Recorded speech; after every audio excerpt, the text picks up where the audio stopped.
chosen. Hi folks.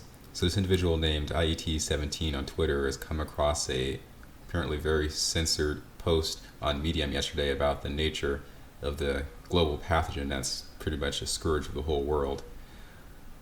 The nature is the tendency of deoxygenation. That is, our bodies not being able to process oxygen properly.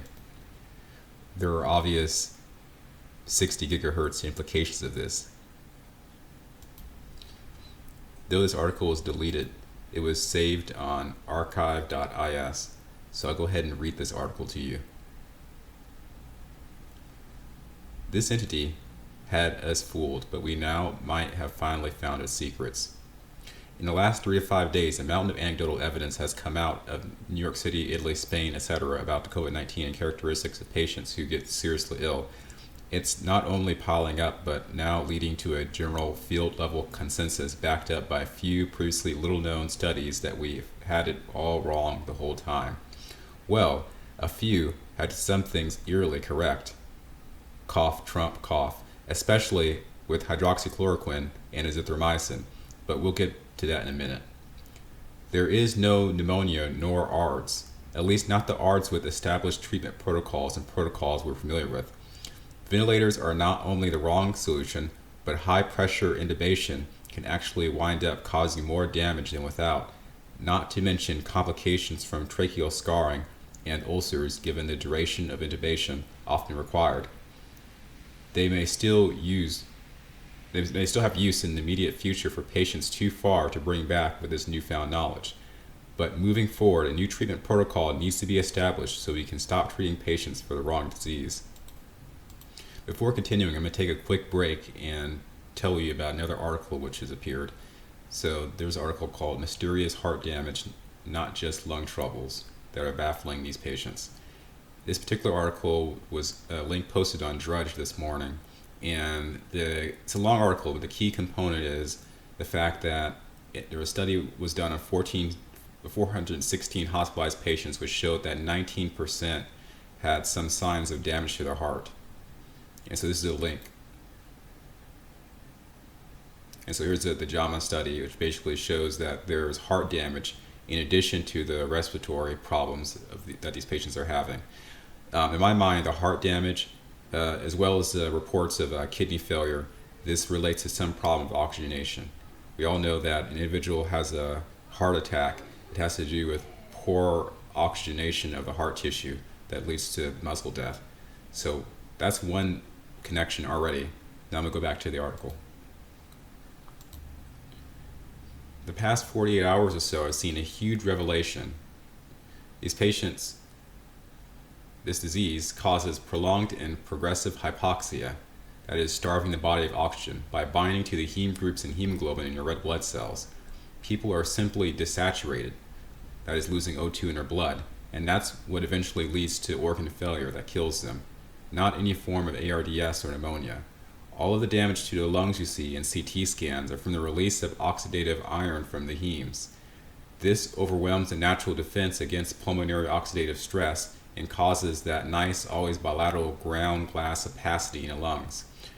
Patients returning for rehospitalization days or weeks after recovery, suffering from apparent delayed post-hypoxic leukoencephalopathy, strengthen the notion that these patients are suffering from hypoxia despite no signs of respiratory tire out or fatigue. Briefly, I'll break to tell you that was a very wordy paragraph, but the gist of it is that you have blood cells. The blood cells have iron inside. The iron that's bound up to something called heme is apparently breaking down in the lungs, and that causes this huge degree of inflammation in the lungs. The inflammation is like continuous damage occurring in the lungs, and that's what's interfering with the O2, or the ability of oxygen to bind. Continuing on, here's the breakdown of the whole process, including some EL15 level cliff notes. Much has been simplified just to keep it digestible and layman friendly. Your red blood cells carry oxygen from your lungs to all your organs and the rest of your body. Red blood cells can do this thanks to hemoglobin. which is a protein consisting of 4 hemes. Heme has a special kind of iron ion, which is normally quite toxic in its free form, locked away in its center with a porphyrin acting as its container. In this way, iron ion can be caged and carried around safely by the hemoglobin, but used to bind to oxygen when it gets to your lungs. When red blood cells gets to the alveoli, the little sacs in your lungs where all the gas exchange happens, that special little iron ion can flip between the state Fe2 plus and Fe3 plus with the electron exchange and bond to some of that oxygen. Then it goes off on its little merry way to deliver the oxygen elsewhere. Here's where the disease problem comes in. Its glycoproteins bond to the heme, and in doing so, that special and toxic oxidative iron ion is dissociated. It basically let out of the cage and now freely roaming around on its own. This is bad for 2 reasons. 1. Without the iron ion, hemoglobin can no longer bind to oxygen. Once all the hemoglobin is impaired, the red blood cell is essentially turned into a Freightliner truck cab with no trailer and no ability to store its cargo. It is useless in just running around with the virus attached to its porphyrin. All of these useless trucks running around not delivering oxygen is what starts to lead to desaturation, or watching the patient's SpO2 levels drop. It's incorrect to assume traditional ARDS, and in doing so, you're treating the wrong disease. Think of it a lot like carbon monoxide poisoning, in which the carbon monoxide is bound to the hemoglobin, making it unable to carry oxygen. In those cases, ventilators aren't treating the root cause. The patient's lungs aren't tiring out, they're pumping just fine. The red blood cells just can't carry O2, end of story. Only in this case, unlike carbon monoxide poisoning, in which eventually this carbon monoxide can break off, the affected hemoglobin is permanently stripped of its ability to carry oxygen because it has lost its iron ion. The body compensates for this lack of O2 carrying capacity in deliveries by having your kidneys release hormones like erythropoietin, which tells your bone marrow factories to ramp up production of new red blood cells with freshly made and fully functioning hemoglobin. This is the reason you find elevated hemoglobin and decreased blood oxygen saturation as one of the 3 primary indicators of whether it is about to hit the fan for a particular patient or not. That little iron ion, along with millions of its friends released from other hemes, are now floating through your body freely. As I mentioned before, this type of iron ion is highly reactive and causes oxidative damage. It turns out that this happens to a limited extent naturally in our bodies, and we have cleanup and defense mechanisms to keep the balance. The lungs in particular have 3 primary defenses to maintain iron homeostasis, 2 of which are in the alveoli, those little sacs in your lungs we talked about earlier. The first of the 2 of little macrophages that roam around and scavenge up any free radicals like this oxidative iron. The second is a lining of the walls called the epithelial surface, which has a thin layer of fluid packed with high levels of antioxidant molecules, things like ascorbic acid, that's vitamin C, among others. Well, this is usually good enough for naturally occurring rogue iron ions, but the virus that's running rampant in your body now basically is like a progressive state letting out all the prisoners from the prison. It's just too much iron, and it begins to overwhelm your lungs' countermeasures, and this begins the process of pulmonary oxidative stress. This leads to damage and inflammation, which leads to all the nasty stuff and damage you see in CT scans of the patient's lungs. Ever notice how it's always bilateral? Both lungs at the same time? Pneumonia rarely ever does that, but of course this pathogen does, every single time. Once your body is now running out of control with all of your oxygen trucks running around without any freight, tons of this toxic form of iron floating around your bloodstream, other defenses kick in. While your lungs are busy with all this oxidative stress that it can't handle, and your organs are being starved of O2 without their constant streams of deliveries from red blood cells, hemoglobin, and your liver is attempting to do its best to remove iron and store it in its iron vault, only it's getting overwhelmed too. It's starved for oxygen and fighting a losing battle from all of your hemoglobin letting its iron free, and starts crying out, Help, I'm taking damage, by releasing an enzyme called alanine aminotransferase. Boom. There is your second of 3 primary indicators of whether it's about to hit the fan for a particular person or not. Here is Dr. Cameron Kyle Siddell giving his perspective on the pathogenesis of this particular virus. Listen closely. I'm Kyle Seidel, ER and critical care doctor from New York City. 9 days ago, I opened an intensive care unit to care for the sickest COVID-positive patients in this city. In these 9 days, I have seen things I have never seen before. In treating these patients, I have witnessed medical phenomenon that just don't make sense in the context of treating a disease that is supposed to be a viral pneumonia. 9 days ago, I presumed I was opening an intensive care unit to treat patients with a virus causing a pneumonia that was ravaging lungs across the world, starting out as something mild, a cough, a sore throat, and progressively increasing in severity until ultimately ending in something called acute respiratory distress syndrome, or ARDS. This is the paradigm that every hospital in the country is working under. This is the disease, ARDS, that every hospital is preparing to treat. And this is the disease, ARDS, for which in the next 2 to 6 weeks, 100,000 Americans might be put on a ventilator. And yet, everything I've seen in the last 9 days, all the things that just don't make sense, the patients I'm seeing in front of me, the lungs I'm trying to improve, have led me to believe that COVID-19 is not this disease, and that we are operating under a medical paradigm that is untrue. In short, I believe we are treating the wrong disease, and I fear that this misguided treatment will lead to a tremendous amount of harm to a great number of people in a very short time. As New York City appears to be about 10 days ahead of the country, I feel compelled to get this information out. COVID-19 lung disease, as far as I rather, it appears as some kind of viral induced disease, most resembling high altitude sickness. It is as if tens of thousands of my fellow New Yorkers are on a plane at 30,000 feet and the cabin pressure is slowly being let out. These patients are slowly being starved of oxygen. Listen to this part. This is really sort of dramatic. It's dependent on oxygen, take off their oxygen and quickly progress through a state of anxiety and emotional distress and eventually get blue in the face. And while they look like patients absolutely on the brink of death, they do not look like patients dying of pneumonia. What he's essentially saying is these patients, they have their oxygen mask on their face. They become so short of breath that they think they're suffocating and they become anxious. So then they take off their oxygen mask, which is actually helping them, and start to progress even quicker. Like, this is really a disturbing illness. I have never been a mountain climber, and I do not know the conditions at base camp below the highest peaks in the world. But I suspect that the patients I'm seeing in front of me look most like as if a person was dropped off on the top of Mount Everest without time to acclimate. I don't know the final answer of this disease, but I'm quite sure that a ventilator is not it.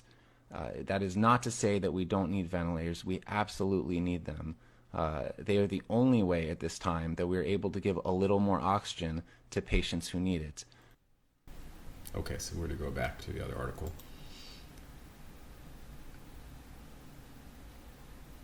Eventually, if the patient's immune system doesn't fight off the virus in time before their blood oxygen saturation drops too low, ventilator or no ventilator, organs start shutting down. No fuel, no work. The only way to even try to keep them going is max oxygen. Even a hyperbaric chamber, if one is available on 100% oxygen at multiple atmospheres of pressure, just to give what's left of their functioning hemoglobin a chance to carry enough O2 to the organs and keep them alive.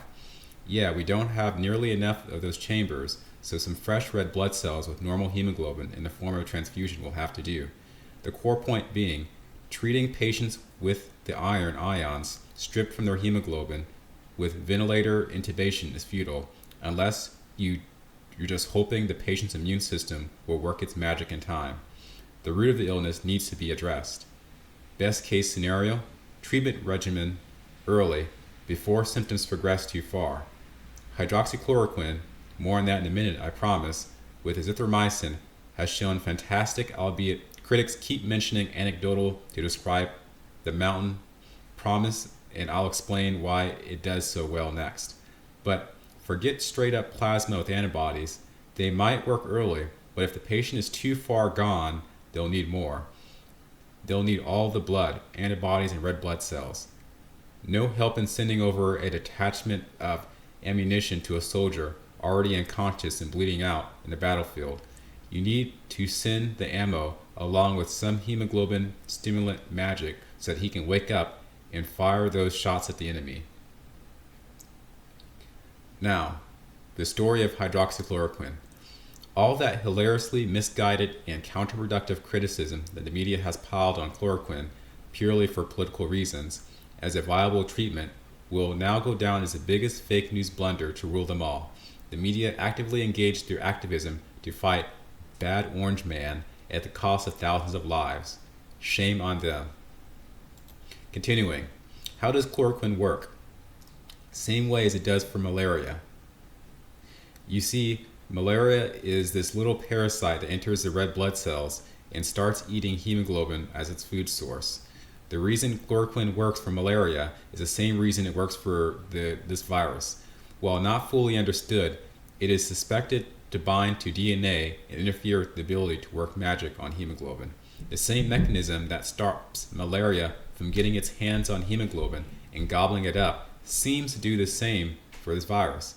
Essentially, little snippets of DNA in an envelope from binding to it.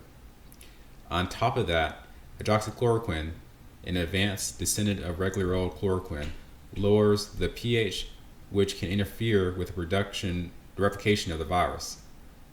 Again, while the full details are not known, the entire premise of this potentially game-changing treatment is to prevent hemoglobin from being interfered with, whether due to malaria or to the virus. No longer can the media and armchair pseudo-physicians sit in their ivory towers proclaiming, "They're so stupid, malaria is bacteria, vid-19 is virus, antibacterial drug, no work on virus." They never got the memo that the drug doesn't need to directly act on a pathogen to be effective. Sometimes it's enough just to stop it from doing what it's doing to hemoglobin, regardless of if the means use it to do so. Anyways, enough of the rant. What's the end result here?